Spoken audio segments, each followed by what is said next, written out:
A thin signal moved across the dark space, so weak that most machines on Earth almost ignored it.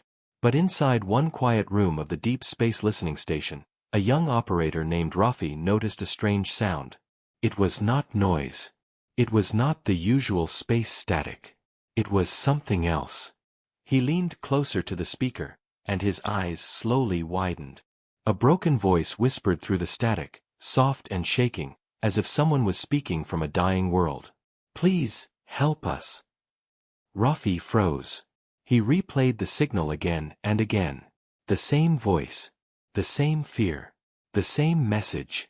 He called his supervisor, and soon the entire station was filled with the repeating plea. Every time the message played, new small details appeared: crackling fire, crashing metal, distant explosions. The voice belonged to someone who was not human. Within minutes, the message reached Earth's leaders. Scientists and military officers gathered in a secure hall underground. They played the signal on the giant screen, and a distorted image flickered into view. A city lay in ruins. Strange buildings, tall and curved, were broken in half. Smoke rose in thick black clouds. Creatures with shining blue skin ran for cover, while something large moved in the mist behind them. The camera shook violently, and the message ended with a sharp scream. Then silence. Some believed it was a trap. Others believed it was a desperate cry for help from an alien species. For the first time in history, someone out there was calling Earth directly. And they sounded like they were dying. General Arjun, head of the Earth Defense Command, stepped forward. He kept his voice calm, but everyone could hear the weight behind his words. "We cannot ignore this," he said. "If this is real, a whole world is falling apart. And the signal is aimed at us. They want Earth." A deep uneasiness spread in the room. Why Earth? How did they know humans existed? And who was destroying their planet? The scientists continued scanning the frequency. More fragments appeared, short flashes of creatures running through burning streets, huge shadows climbing over destroyed towers, and strange machines tearing through walls like they were made of paper. Whatever these things were, they were powerful. They were unstoppable. And they were getting closer to the ones sending the signal. Then, without warning, the transmission repeated with a louder, clearer voice. "Earth, anyone, please, help us." Everyone looked at each other. It was no longer possible to pretend this was a mistake. Someone out there truly needed help. Someone out there believed Earth could save them. But the fear remained. What if Earth answered, and it led them straight into danger? The debate lasted for hours. Some wanted to ignore the signal. Some wanted to study it from afar. But one group stood firm: Project Black Shield, an elite unit created for unknown threats. They believed the message could not be ignored. If another world had fallen, Earth needed to know what caused it, before it reached them. And so, after long silence, Earth made a decision. They would respond. Inside a hidden hangar deep under the Pacific Ocean, giant metal doors began to rise. Water rushed away, revealing a massive warship never seen by the public. Its dark surface absorbed light, giving it the appearance of a silent predator. This ship had no name known to the world. Only those inside the project whispered about it. They called it Night Spear, Earth's deadliest long-range response vessel. Black Shield soldiers lined up on the platform, men and women in heavy armor, their suits humming with blue energy. Drones floated above them, silent and waiting. AI units scanned each soldier with glowing red eyes. Every person knew the risk. They were preparing to fly toward a world that was screaming for help, or warning them of something far worse. Captain Alara stood at the front of the team. She watched the recording one more time, studying the shadows behind the burning alien city. "These things," she whispered, "whatever they are, they're not natural." No one answered. They all felt the same. Something about the movement of those shadows was wrong. Too sharp, too hungry. The ship began powering up. Engines glowed white, and the air filled with low vibrations. The launch countdown started. Soldiers strapped into their seats, drones locked into their bays, and weapons activated. As the night spear slowly rose toward the surface, the moonlight revealed its full size, long, dark, and silent, like a blade made for cutting through darkness itself. Earth was sending its deadliest force. Not because they wanted a fight, but because a voice from the stars had begged them to help. And yet, deep inside every soldier's mind, one question repeated. If these aliens were calling Earth, if their world was being destroyed, then who, or what, had the power to make an entire planet scream for help? The night spear pointed toward the stars. A new signal arrived at that exact moment, one final whisper from the unknown world. They are coming. The ship launched into space. Earth had answered the call, but no one knew if they were heading toward a rescue, or a trap waiting in the dark. The night spear moved through the cold darkness of space, leaving Earth far behind. Inside the ship, everything felt too quiet. The metal walls hummed softly, the lights glowed a calm blue, but the people inside could feel a strange tension in the air. It was the feeling that something unseen was waiting for them in the void. Captain Alara walked through the main corridor, checking on her team. Some soldiers cleaned their weapons again and again, even though the guns were already clean. Others stared out the small windows, watching the stars shift as the ship jumped through hyperspace. Everyone looked calm, but their eyes told the truth. They were nervous. They had all seen the alien signal. They had all heard the scream. Near the command deck, Commander Rian studied the repeating message on a large screen. He slowed the video down, watching each frame of the destroyed alien city. He zoomed in on one shadow in the background, something large, something moving, something shaped like a machine yet alive. But when he tried to sharpen the image, the picture broke into static. It's like the video doesn't want to be seen clearly, he muttered. Ilara stepped beside him. What do you think it is? Rian shook his head. Something fast. Something strong. Something designed for one purpose. War? She asked. No, he said quietly. Hunting. Before Ilara could respond, the ship AI spoke in a calm but cold voice. Approaching edge of alien star system. Sensors detecting unusual silence. No radio signals. No ship traffic. No energy signs. Ilara frowned. No energy signs at all? Not even from cities. Negative, the AI replied. The system is almost dead. The crew exchanged worried looks. A whole star system, silent? It felt unnatural. Even planets with small populations had some kind of signals, lights, engines, networks, satellites. But this place felt empty. The ship exited hyperspace with a soft vibration. The view outside the window changed dramatically.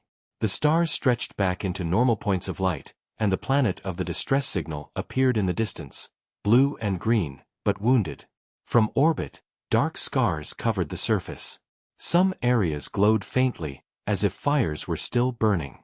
Rafi, the young operator who first discovered the signal on Earth, sat at the communication desk. He tried to lock onto the source again. I'm picking up the same frequency, he said. But it sounds different now. The bridge grew silent as he played it aloud. At first, only static. Then a strange clicking sound. Then a slow, heavy breathing that did not sound human or alien. It sounded mechanical, like a machine imitating life. There was no plea for help anymore. There was no voice. Only the uncomfortable sound of something. Listening. Rafi quickly shut it off. That wasn't the same message. Ilara felt a chill climb up her back. Could it be the ones who attacked them? Before anyone answered, the night spear detected movement. One of the small moons orbiting the planet suddenly shifted. The ship AI showed the reading on the screen. Object rising from the moon's surface. Unknown structure. Metallic. Hollow interior. No life signs. It looked like a tower, rising slowly from the moon like a metal tooth. The shape didn't match any human or alien design. It was too sharp, too clean, like a blade pointed upward. Rian stared at it. Is that a weapon? No, Ilara whispered. It looks like a beacon. A second later, the structure emitted a pulse, silent, invisible, but powerful. The night spear shook violently. Energy wave detected, the AI warned. Origin unknown. Scanning. The pulse spread outward, moving toward the planet. The moment it touched the atmosphere, lights appeared across the planet's surface, thousands of red dots glowing through the darkness, waking up all at once. The soldiers leaned closer to the screen. What is that? Fire. No, Rian said. Those are machines. The red dots began to rise from the planet like a swarm of insects. Small shapes at first, then larger. Hundreds. Thousands. A cloud of metallic bodies moving in perfect order. Ruffy swallowed hard. Are they coming toward us? The AI confirmed it. Multiple unknown units on intercept course. Speed, extremely high.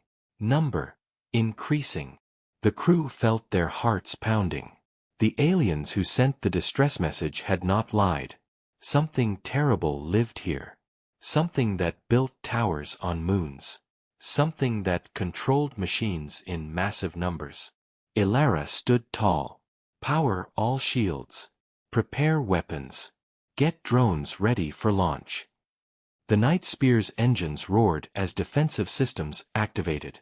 Panels opened along the hull, revealing rows of cannons and missile ports. Inside the drone bay, mechanical wings unfolded, blue lights flashing as they woke for battle. The swarm drew closer. They were fast, faster than most human ships. Their forms became clear in the screen, long metal limbs, empty black faces, bodies made of razor-like plates. They moved like a single creature, one mind. Rian whispered. These things, they aren't ships. They aren't living. They're harvesters. Ilara had no idea what a harvester was. But she understood one thing. Whatever destroyed the alien city, whatever sent that final whisper, whatever made a whole star system go silent, it was now coming toward them. And Earth's deadliest force was about to face something far deadlier. The swarm of metal creatures moved closer to the Night Spear, growing larger on the main screen until their sharp bodies filled the image. Every soldier inside the ship felt a tightness in their chest. These machines did not move like normal enemy drones. They moved like predators that had already chosen their prey. Distance closing fast, the AI reported. 90 seconds until contact. Captain Ilara wasted no time. Launch the first drone shield. Keep them between us and the swarm. The drone bay doors opened with a deep mechanical hiss. Dozens of Earth's combat drones shot forward, spreading out in formation. Their blue lights blinked in the darkness, forming a defensive line in front of the ship. For a moment, everything seemed ready. Then the swarm changed shape. Instead of coming in one large cloud, the metal machines split into hundreds of smaller groups. They curved around the drones with impossible speed, weaving through gaps like water flowing through a broken wall. Rian's eyes widened. They're learning our formation already? The first Earth drone fired a blast of energy. It hit one of the harvester machines directly in the center. The metal creature fell apart instantly, sliced clean in half. But then, something impossible happened. The pieces began pulling themselves back together, tiny metal threads connecting like liquid silver. In seconds, the creature stood whole again. Ruffy whispered, "That's not normal metal, that's alive." It was not alive like a creature with blood. It was alive like something built to adapt, to rebuild, to keep hunting no matter what hit it. The swarm closed around the Earth drones. Blue lights blinked and vanished as the harvesters tore through them. One drone was sliced open, another crushed, another ripped apart in mid-air. Within 10 seconds, half of Earth's drones were gone. Ilara clenched her jaw. Bring them back. All drones retreat to the ship. The remaining drones tried to escape, but the swarm was too fast. Only 3 made it back through the hangar doors before they slammed shut. The hull of the Night Spear shook as the swarm reached the ship.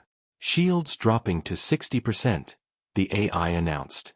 Hull stress increasing. Metal claws scraped against the outer armor, creating long glowing marks. The creatures crawled and clung to the ship like insects covering a dying animal. Inside the ship, soldiers tightened their grips on their weapons. If the harvesters broke through the hull, it would become a fight inside narrow metal hallways, and that would mean death for most of them. Rafi suddenly shouted, "Captain! I'm picking up a weak signal from the planet's surface. It's not the harvesters, it's survivors." The room fell silent for a moment. "There are still survivors?" Ilara asked. "Yes. Very few, but they're alive. And they're calling us directly." Rian stepped closer. "Can they hide us from the swarm if we land?" Rafi listened again, adjusting the signal. His face grew pale. "Captain, they're saying we must land now. They say the swarm will tear the ship apart in minutes." Ilara looked at the screen showing the hull damage. The harvesters were chewing pieces of armor off the ship like hungry animals. Sparks flickered where they broke through outer layers. Staying in orbit meant death. She took a deep breath. "Prepare for emergency landing. Aim for the survivor coordinates." The engines roared loudly as the night spear dove toward the planet. The swarm followed, pulling away from the hull and chasing after the ship like a falling storm. Fire burned along the edges of the ship as it crashed through the atmosphere. Inside the bridge, everyone held on tightly as the ship shook like a trapped animal.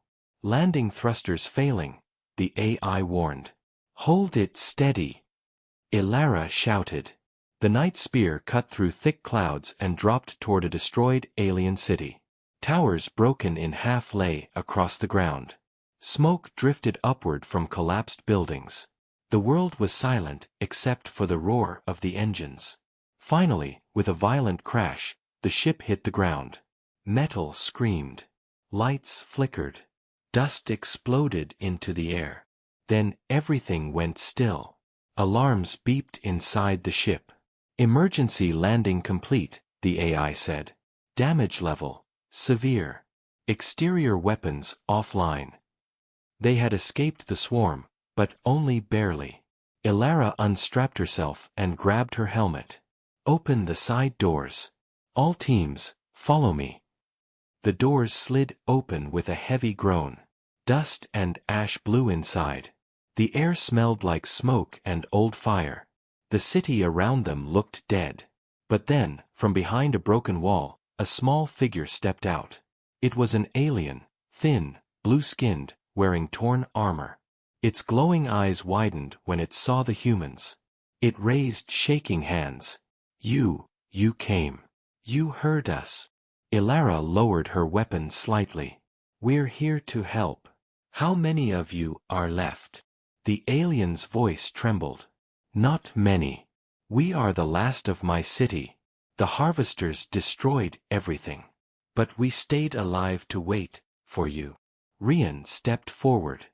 "Why us? Why Earth? How did you know about humans?" The alien looked up at the sky, where the swarm still circled like vultures. "Because the harvesters fear your kind," it whispered. "They fear only one species in the galaxy, humans." The wind blew dust across the broken ground. Ilara stared at the alien, her heart beating faster. "What are the harvesters?" she asked. The alien closed its eyes. "They are collectors," it said. "They take life from world after world. They do not stop. They do not think. They only hunt. And now." It pointed toward the sky, where red lights flashed through the clouds. "They are coming for all of us." The air around the crashed night spear was thick with dust. The alien survivors' warning hung heavy in everyone's mind. The harvesters feared only one species. Humans. No one understood why, and there was no time to ask more questions. Captain Ilara turned to her soldiers. "Secure the area. Drones up. Weapons ready." 3 small scout drones lifted into the air, their blue lights flashing as they scanned the broken city. The buildings around them were cracked open like eggs. Strange alien statues lay broken in the streets. Everything looked burned, crushed, or torn apart by something powerful. The alien survivor, whose name they learned was Tavi, kept looking nervously at the sky. "You must follow me," he whispered. "The harvesters will return soon. They always return to finish what they started." Ilara nodded. "Lead the way. We'll protect you." The humans moved through the ruins, stepping carefully around sharp metal pieces and fallen stone. Tavi guided them toward a narrow underground entrance hidden behind a toppled building. The air inside was cooler, darker, and filled with quiet whispers. At the bottom, a group of alien survivors huddled together. There were maybe 20. Some were injured. Some were too weak to stand. Their glowing eyes stared at the humans with a mix of hope and fear. When they saw Ilara, a young alien child stepped forward. "You came from the Blue Star," the child said. "You came like our legends said." Ilara kneeled. "We came because you called. We're here to help." Tavi looked at the soldiers. "Help is not enough. You must understand what hunts us. The harvesters are not simple machines. They are a hive. One mind. One will. And once they choose a world," he pointed at the broken ceiling above, "they do not stop until every living thing is gone."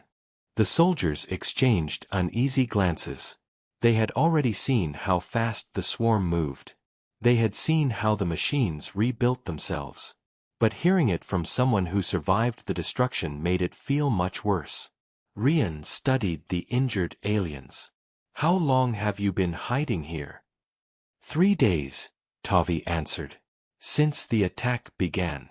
Our armies fell in hours. Our defenses meant nothing. We ran. There was nothing else to do." Before Ilara could ask more, the scout drones suddenly sent a warning tone. The drone screens flickered. Movement detected. Ilara checked the feed. They found the ship. On the screen, several harvesters crawled over the wrecked hull of the Night Spear. Their thin metal limbs moved like blades scraping along the ship. They were searching for a way inside. Rafi whispered, "If they breach the hull, they will kill everyone still on board," Rian finished. Ilara stood. "We're going back." Tavi reached for her arm. "No. You cannot fight them in open space. They will surround you. They will cut you apart." Ilara's voice remained calm. "We're not leaving anyone behind." She motioned to her squad. "Move out. Full armor active." The soldiers activated their suits. Blue lines of energy lit up across their chests and helmets. Their weapons glowed with a soft hum.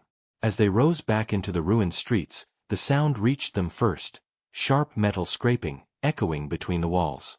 The harvesters were not hiding. They were waiting. A harvester appeared on top of a destroyed tower, its long body shifting like liquid metal. It turned its empty black face toward the humans. Then it screamed. It was not a natural sound. It was sharp, metallic, and painful, like tearing steel. The scream echoed through the city. Ilara shouted, "Positions! Now!" The squad formed a defensive line. Moments later, more harvesters crawled into view, climbing walls, jumping between broken beams, emerging from deep shadows. Their metal claws dug into the stone as they moved in perfect, unnatural coordination. The first one leaped down. Ilara fired. The blast hit the creature, blowing half of its upper body away. But just like before, the metal pieces pulled themselves back together. Rian launched a grenade, and the explosion sent parts flying. Still the creature rebuilt itself. "They heal too fast," Rian yelled. "Then hit them harder," Ilara ordered. The soldiers switched to heavy mode. A bright blue beam fired from a rifle and cut one harvester clean in half. This time, the glowing heat melted the metal, slowing the reconstruction. "That works," Rafi shouted. But there were too many. For every one they destroyed, 3 more crawled forward. Tavi stepped out from behind a broken wall. "You cannot win by fighting them," he warned. "Harvester metal adapts. It changes. Every shot you fire teaches them how to stop it. Ilara ducked behind rubble as a harvester charged toward her. Then how did your people survive at all? Tavi's expression darkened. We didn't. A harvester jumped, its claws inches from Ilara's face. Suddenly a loud boom echoed across the ruins. A massive Earth combat drone, a heavy Titan unit, shot upward from behind the knight's spear and slammed into the creature, crushing it instantly. The Titan's armor glowed as it landed next to the humans, cannons rotating. More Titans climbed from the ship, joining the battle in a wall of metal and fire. Rian grinned. Our deadliest forces are awake. But Tavi shook his head slowly. You do not understand. This is not the worst of them. Everyone turned to him. What do you mean? Ilara asked. Tavi pointed toward the far end of the city, where the towers cast long shadows over the rubble. The harvester hunters are only scouts, he said. The real horror is still coming. A deep rumble rolled through the ground. Something large was approaching. Something far bigger than the swarm. The ground kept shaking, slow and steady, like the heartbeat of something massive waking up beneath the ruined city. Dust drifted down from broken towers. Stones rolled across the street. Even the harvesters stopped moving for a moment, their metal limbs shifting as if they were listening to the vibration. Ilara tightened her grip on her rifle. What is that? Tavi's voice was barely a whisper. The Harvester Prime, the leader of the hunters. Rian frowned. Leader? I thought they were all one mind. They are, Tavi said. But the Prime controls them. It is the first of their machines, the strongest. When it arrives, destruction follows. Ilara looked at her soldiers. We hold position. No one runs. Titans form a shield wall. The heavy Earth Titans moved forward with loud metal steps. Their bodies locked into place, creating a protective line in front of the human squad. But even their massive frames trembled as the rumbling grew louder. A broken building collapsed to the side, sending a huge cloud of ash swirling into the street. Through the dust, a shape appeared, tall, dark, and terrifying. The Harvester Prime stepped into view. Its body was twice the height of a Titan, made of twisting metal plates that moved like living snakes. Its head was a smooth, black surface with no eyes, only a faint red glow at the center, like a single burning ember. Inside its chest, gears turned silently, almost too smoothly, like they were alive. Even the human soldiers, trained for the worst, could not hide the fear in their eyes. The Prime raised one long blade arm and pointed directly at the humans. The swarm responded instantly. Metal creatures leaped from roofs, walls, and the ground itself, racing toward the Titans. The first wave crashed against the shield wall, claws scraping loudly. The Titans fired heavy blasts, sending bright blue light across the ruins. One harvester was torn apart. Another melted under energy fire. But for every one that fell, two more replaced it. Hold the line. Ilara shouted, but the Titans were being pushed back inch by inch. Behind her, the alien survivors trembled. Some cried quietly. They had seen this monster before. They knew what it could do. Rian studied the enemy carefully. Captain, if the Prime controls the swarm, maybe if we destroy it. That's exactly what it wants you to think, Tavi interrupted. Many of our warriors tried. They never even touched it. Ilara didn't answer. She watched the Prime move. It walked slowly, confidently, as if nothing in the city could threaten it. Every step felt like a cold promise of death. The swarm pressed harder. A Titan's arm cracked. Another was torn open by 3 hunters climbing onto its back. The Titan collapsed, sparks exploding from its chest. Ilara knew the line would break soon. She raised her wrist device. Ship AI, what systems still work? A moment of static, then the ship responded, voice weak from damage. Main cannons offline. Hull breached. Engines disabled. But, interior energy battery still functioning. Rian looked at Ilara. We could overload the battery. Ilara frowned. That would blow half the ship apart. Yes, Rian said.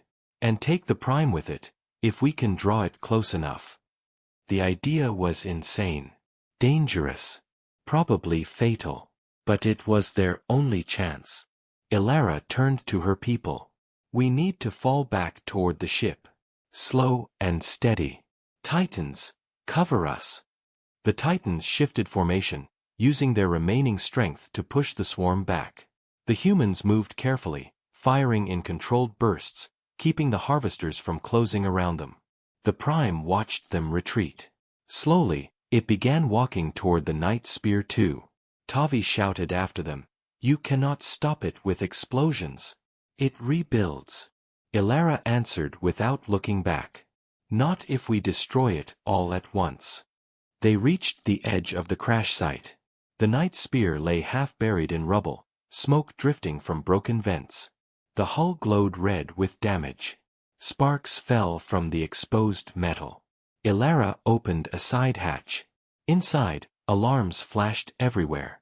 Panels flickered. The air smelled of burned circuits. "AI," she commanded, "prepare a core overload. But only when I give the signal." "Warning," the AI replied. "A core overload will destroy this ship completely and kill any humans inside." "I know," Ilara said quietly. Outside, the Prime came closer. The ground shook with every step. Its swarm crawled over fallen Titans, tearing the machines apart piece by piece. Ruffy stared at the creature in horror. "It's learning our moves, adjusting its path." "That means we've got its attention," Rian said. "Good." Ilara took a deep breath. "We end this now." But before she could give the final order, something unexpected happened. Tavi and several alien survivors ran to join the humans. Their weapons were small, old, and weak, nothing compared to Earth's. But they stood beside the humans anyway. Ilara shook her head. "This fight isn't yours anymore."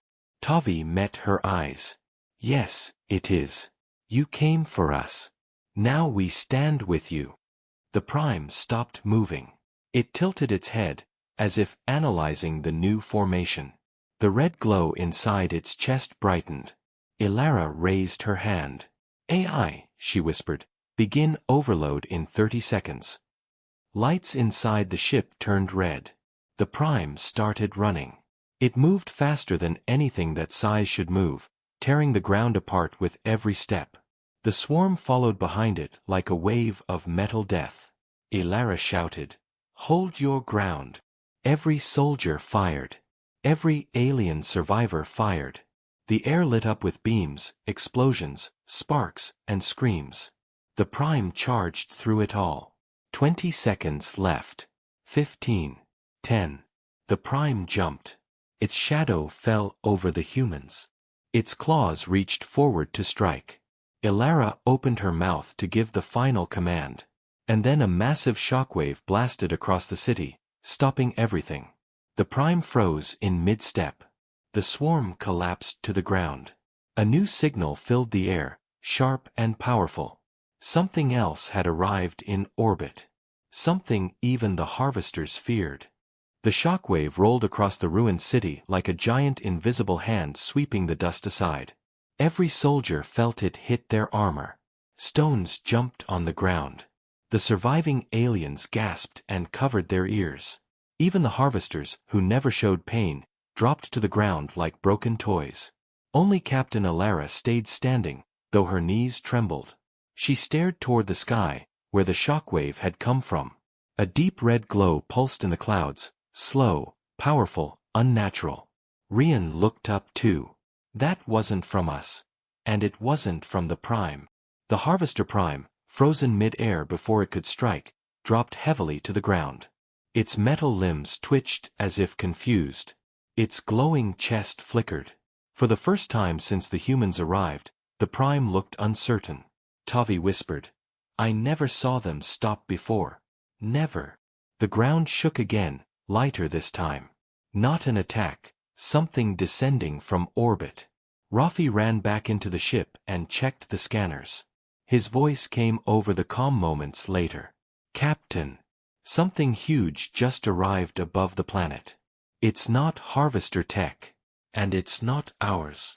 Friendly? Ilara asked. I don't know. Outside, the clouds began to split.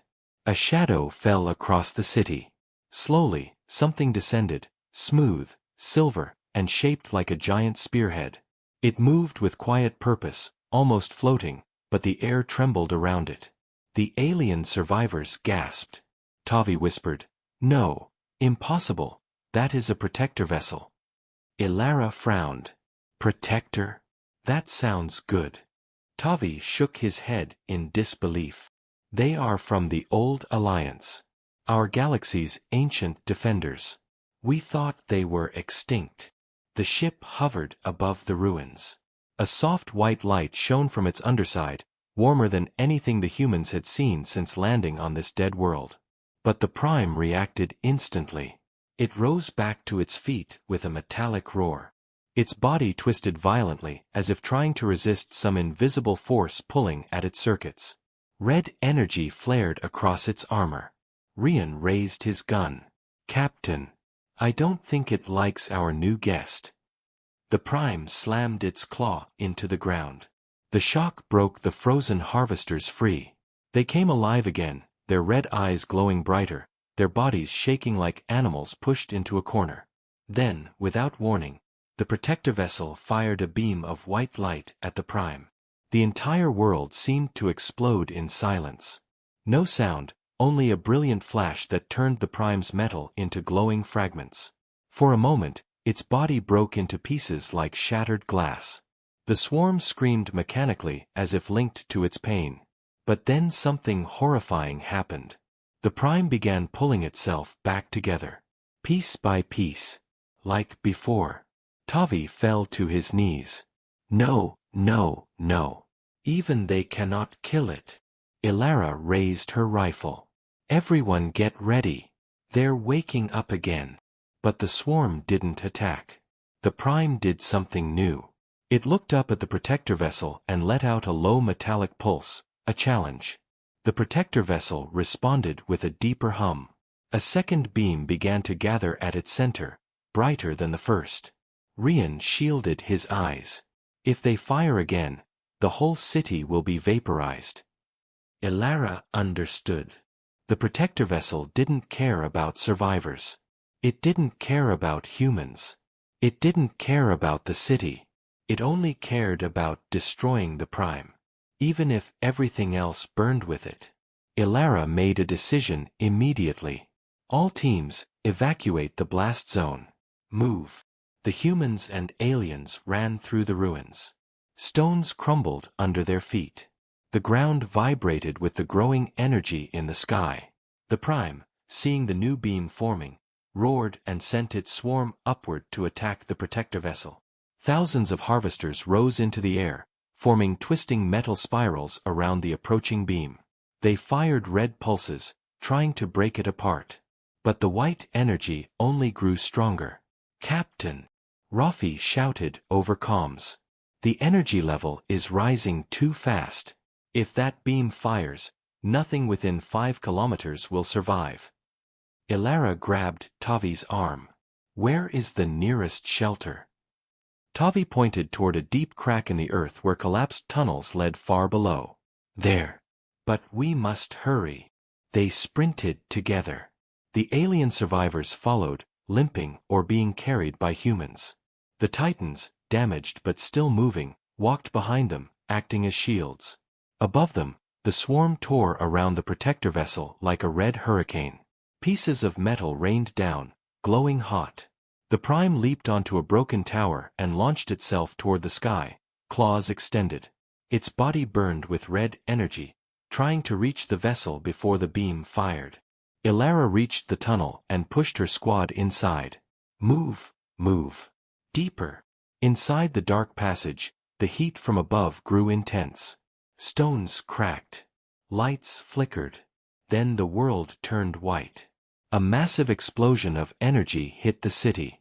A blistering shockwave tore through the ruins, ripping apart stones, towers, and harvesters.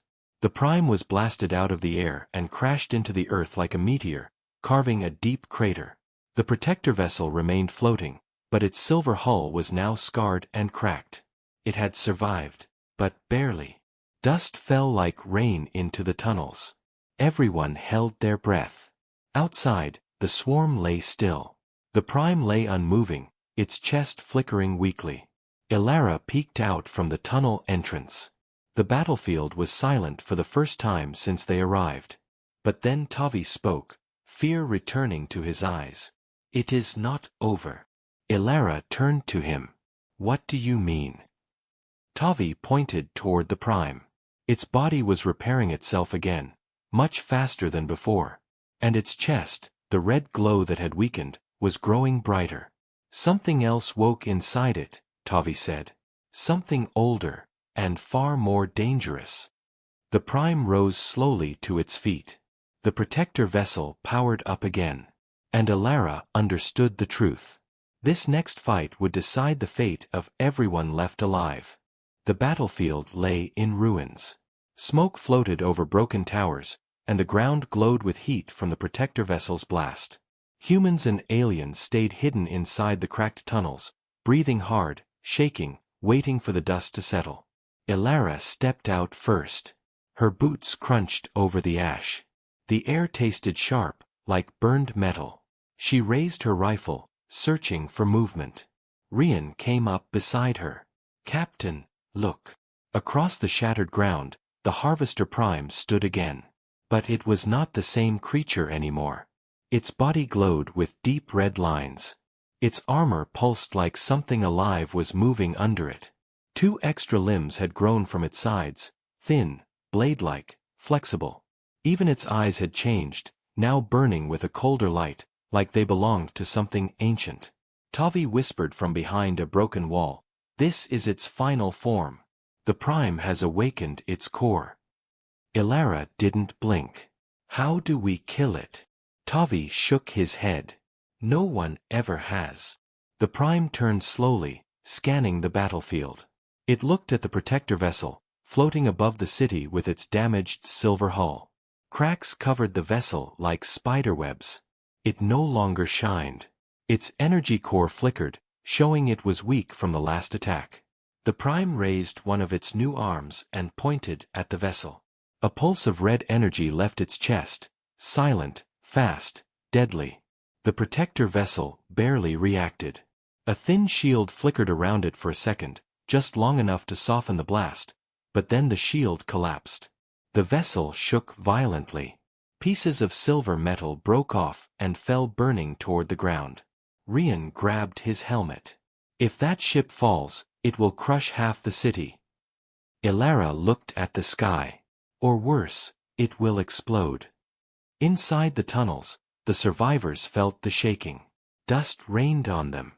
Children cried. A Titan unit stood against the tunnel wall, its metal chest glowing faintly. It was damaged, but still functioning. Ilara looked back at it. She knew what she had to do. "Tavi," she said quietly, "does the Prime have a weak point?" Tavi hesitated, then touched his forehead plates. "Only one. Its core. The red light in its chest. That is the heart of the swarm. If it breaks, all harvesters die." Rian frowned. "But we already hit that thing with nukes." "It didn't break." "It will break," Tavi said slowly, "if something hits it from the inside." Ilara understood instantly. And she hated the idea. The protector vessel fired one last beam, weaker but still bright. It struck the Prime head-on. The Prime staggered, but did not fall. Instead, it roared, a horrible metallic scream that shook the buildings. Then it fired back. A massive red blast hit the protector vessel's underside. And the vessel began to fall. The humans had seconds left. Ilara turned to the Titan. "Can you still function?" The Titan's glowing eyes flickered. "Systems, damaged. But operational." She took a deep breath. "Good. I need you to carry an explosive directly into the Prime's core." Rian stared at her. Captain, that's suicide. For whoever goes with it. I'm not asking any of you to do it, she said softly. She stepped toward the Titan. But the Titan moved first. It bent down, placing one hand gently on her shoulder. Captain Elara. Mission priority, human survival. My purpose is to protect. Elara froze. The Titan stood tall again, sparks flickering from its joints.